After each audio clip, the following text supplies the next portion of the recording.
Welcome back to the channel, guys.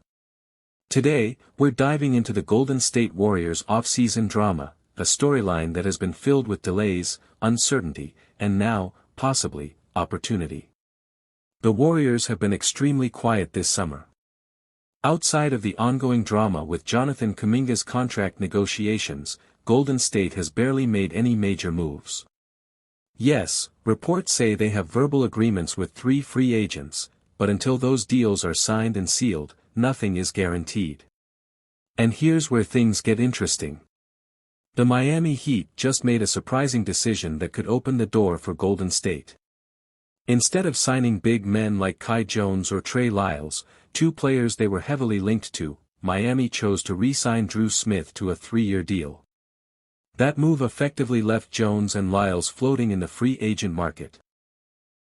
Now, the Warriors, a team that desperately needs depth in the frontcourt, could swoop in and take advantage of this situation.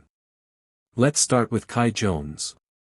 At 6 feet 11 inches, only 24 years old, Jones is an athletic freak. He can run the floor, finish above the rim, and bring a lot of energy off the bench. His time with the Clippers didn't really showcase his full potential, but with the Mavericks last season, in just 12 games, Jones averaged over 11 points and nearly 7 rebounds per game while shooting an incredible 83% from the field. He may not be polished technically, but he knows how to play his role: rim protection, lob threat, hustle plays. Exactly what Golden State could use behind an aging Al Horford. Then there's Trey Lyles. A very different player, but equally valuable. At 29 years old, 6 feet 9 inches, Lyles is a stretch 4 who can space the floor, knock down threes, and bring solid veteran presence. He averaged around 6.5 points and 4.6 rebounds last year, shooting 34% from deep. He's not the most athletic guy, and defensively he's limited, but his basketball IQ and shooting fit perfectly into the Warriors system. He could easily slide into small ball lineups alongside Draymond Green or even play next to Horford to open up spacing for Steph Curry and Klay Thompson.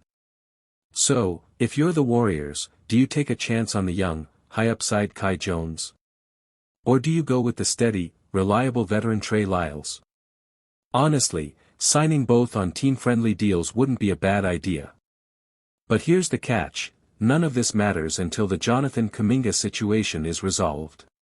Negotiations between Kuminga and the front office have reportedly stalled. The two sides haven't spoken in weeks. Kuminga has expressed frustration, and there's even talk he might accept the $7.9 million qualifying offer just to get out sooner. If that happens, the locker room chemistry could take a major hit. And that's the real issue here: Golden State is running out of time. Steph Curry is 37, Draymond is aging, and the window for another championship is closing fast. They cannot afford to let this off-season slip away with.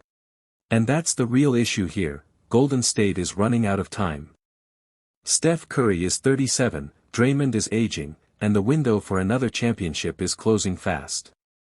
They cannot afford to let this off-season slip away without locking in talent that can help immediately. So what should the Warriors do? Prioritize Kuminga's future, sign one or both of Jones and Lyles, and give Curry and this core the support they desperately need. Because if they don't, the Warriors might waste one of their final chances to compete at the highest level. What do you guys think? Should the Warriors gamble on Kai Jones' athletic upside? Should they play it safe with Trey Lyles? Or maybe go all in and grab both? Let me know your thoughts in the comments below. And as always, don't forget to like, subscribe, and turn on notifications so you never miss the latest Warriors updates. Loaded. We've got a major shakeup in the front office, an off-season that feels a little too quiet, a blockbuster trade rumor involving LeBron James of all people, and some intense contract drama with Jonathan Kuminga. Buckle up, because we're going deep on all of it. Lacob courtside, alongside Joe Lacob. Kicking things off with a leadership change that caught a lot of people by surprise, Kent Lacob, son of team owner Joe Lacob, is officially stepping away from his role in the Warriors' basketball operations department. Now, Kent wasn't just the owner's son who got a desk job. He'd been in the organization for a full decade, starting in player development and working his way into a vice president role. He had a big hand in scouting, analytics, and long-term player growth.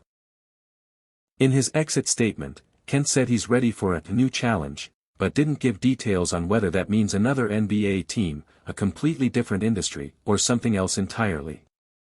For the Warriors, this could mean a restructuring behind the scenes, and in a league where front office vision often shapes championship windows, this is something to watch closely. Kuminga, Looney, past signings. Next up, let's talk about the off-season so far, or rather, the lack of it. For a franchise that's been to multiple finals and is looking to maximize what's left of Steph Curry's prime years, this summer has been unusually quiet. No blockbuster trades. No splashy free agent signings.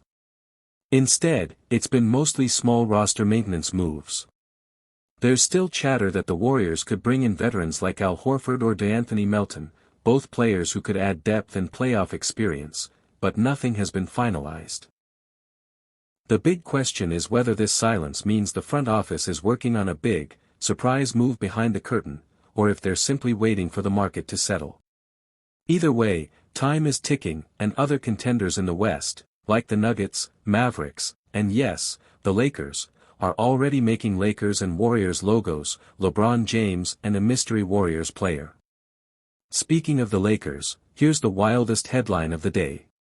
Reports, and let's be clear, these are still rumors, suggest that Los Angeles could be eyeing a $121 million Warriors star as part of a massive trade.